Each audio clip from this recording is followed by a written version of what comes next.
Hola, en este video vamos a hacer una introducción a las comunicaciones, especialmente los microcontroladores, y haciendo énfasis en el protocolo RS-232.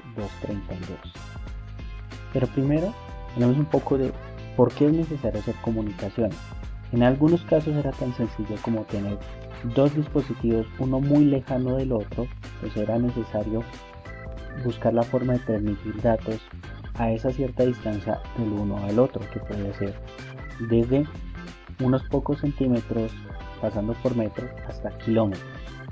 Y en algunos otros casos, debido a la complejidad de la solución que se buscaba, se debería repartir las tareas del código a realizar en los procesadores en más de uno para poder realizar la tarea.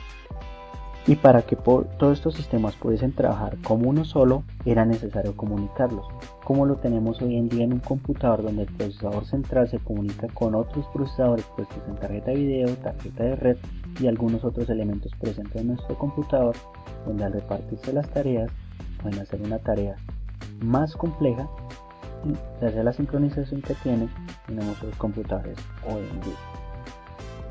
Hay varias formas de realizar esta comunicación.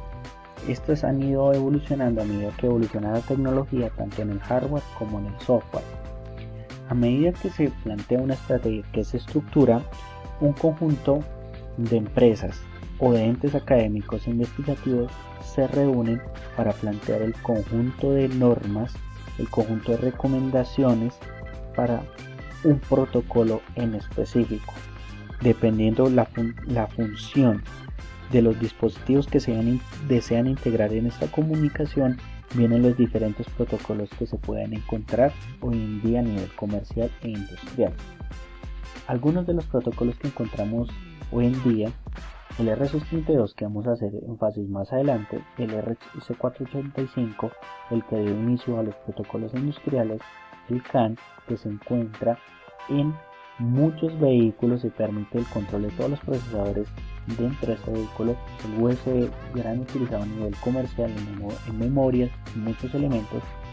SPI y cuadrado C son protocolos que permiten hacer redes de microcontroladores muy útiles para hacer aplicaciones en automatización, robótica y control.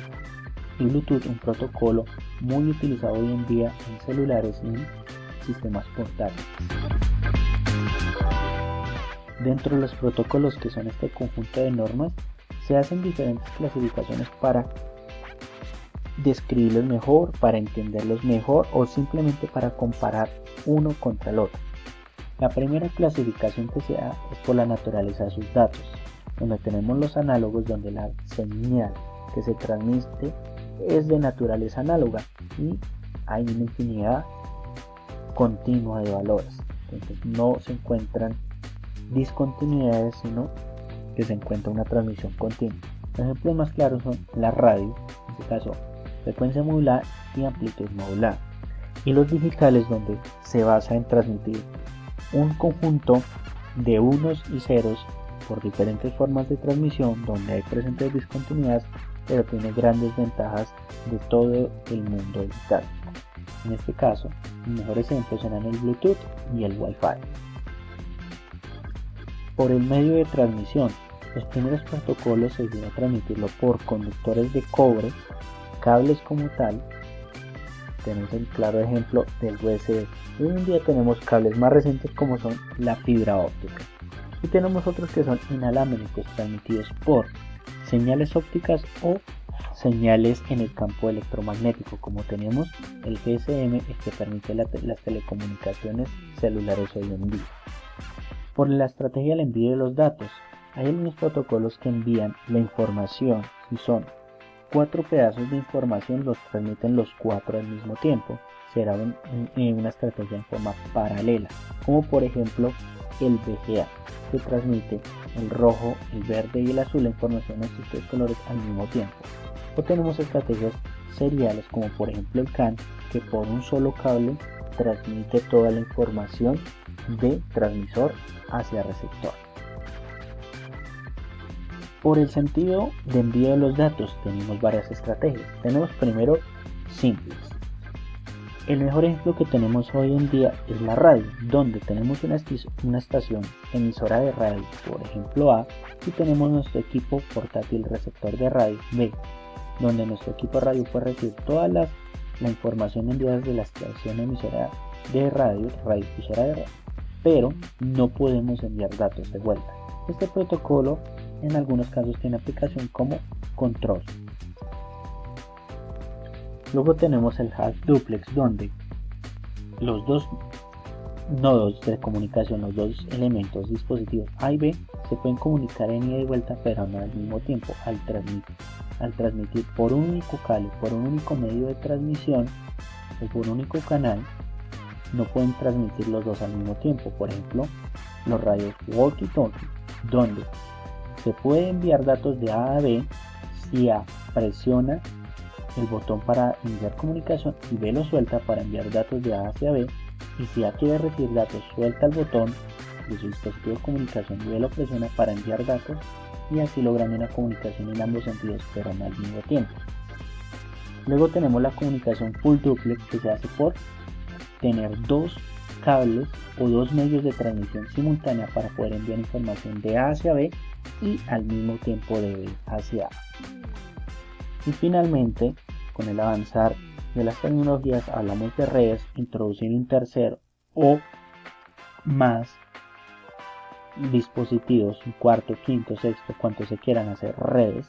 Pues introducimos un tercer elemento en la comunicación, y si se puede transmitir de A hacia B y a recibir datos de un nodo diferente en C, hablamos de comunicación full duplex, muy utilizada en redes de dispositivos. El que nos compete en este caso como protocolo es el RC232 versión C, su última especificación, el cual fue desarrollado por la IATIA, abreviatura de la Asociación de Industrias Electrónicas y la Asociación de Industrias de Telecomunicaciones, en el 62, entre su versión más utilizada. Es de amplio uso, debido a su historia, está muy documentado y se utiliza en cantidad de dispositivos de baja y mediana complejidad, donde se enmarca la gran mayoría de los microcontroladores, debido a que es muy fácil la implementación y su explicación. Posee las siguientes características de las clasificaciones hechas anteriormente: es digital, es alámbrico, es serial y transmisiones full duplex, ya que solo tenemos dos nodos para la transmisión, un nodo A y un nodo B. Se han definido diferentes conectores para los elementos que van a ser interconectados por este protocolo. Dentro de los más conocidos está el DB9 y el DB25. El más usado es el DB9, que tiene esta forma. También este puerto se le conoce como puerto serial, pero hay muchos protocolos aparte de este que utilizan la estrategia serial. Y técnicamente es el protocolo RC232 por el conector DB9. Hoy en día todavía hay dispositivos que lo usan como programadores de microcontroladores, modem y PLC. Aunque es un conector DB9, en cuestiones de practicidad solo se utilizan tres pines: el de transmisión, es el pin número 2, el de recepción y el de tierra, donde en el transmisor son los pines 2 y 3 y en recepción serán los pines 3 y 2 respectivamente. En muchos microcontroladores vamos a ver que solo se utilizan estos tres pines. Por ejemplo, en este PIC 18F4550 vamos a ver los pines transmisión y recepción, y en este microcontrolador de el NXP MS9S08QG8 lo vamos a encontrar acá, transmisión y recepción. Para la velocidad de transmisión de los datos, el protocolo establece unas velocidades estándar dadas por estos valores, de 2400 a 57600. Si se quiere hacer una comunicación fácil entre dos dispositivos, posiblemente solo se pueda por medio de estas velocidades.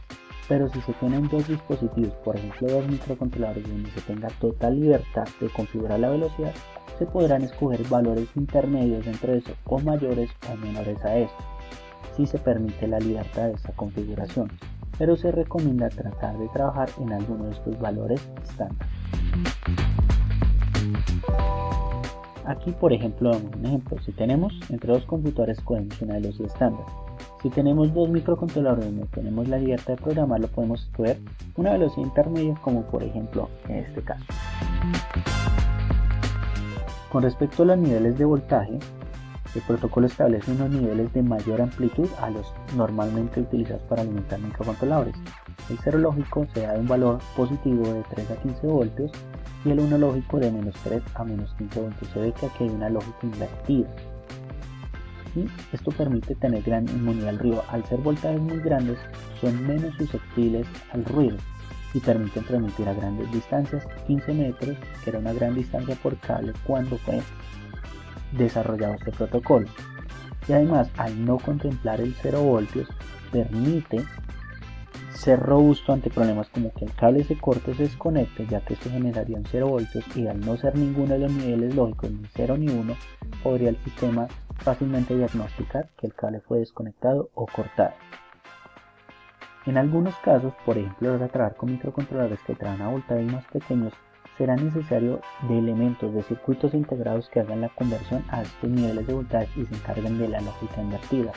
Uno de los circuitos integrados más comunes es el MAC232 para usar esta comunicación. Se tienen varios escenarios para la conexión. Pues aquí tenemos el ejemplo de un computador a un computador.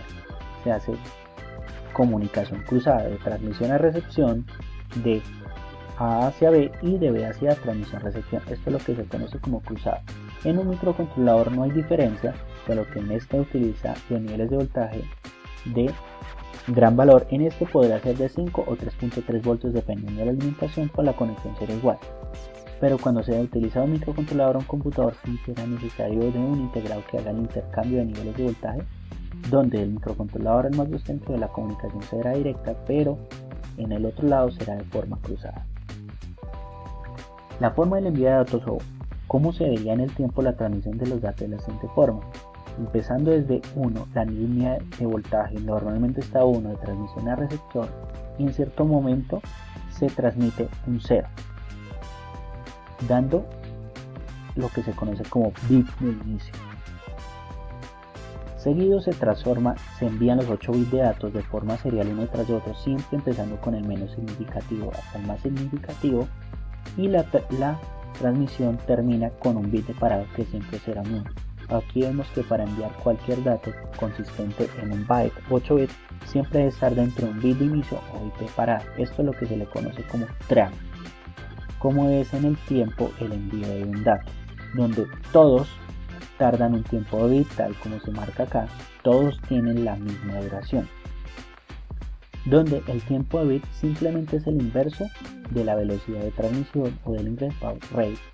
Si por ejemplo escogemos un valor estándar de 1600, tenemos que un tiempo de bit tiene una corta duración de 104,1 microsegundos y como se observa que si se quiere transmitir un dato de 8 bits se requieren 10 tiempos de bit para transmitirlo, por lo tanto un dato será transmitido a su totalidad en 1,04 milisegundos a esta velocidad.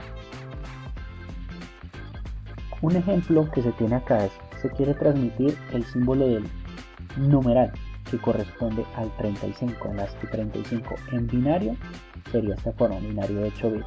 Si se quiere transmitir de A y por R, sería esta forma. Primero se transmite el menos significativo, aquí vemos el bit de inicio, luego el bit menos significativo y así sucesivamente hasta llegar al bit más significativo, como lo vemos acá.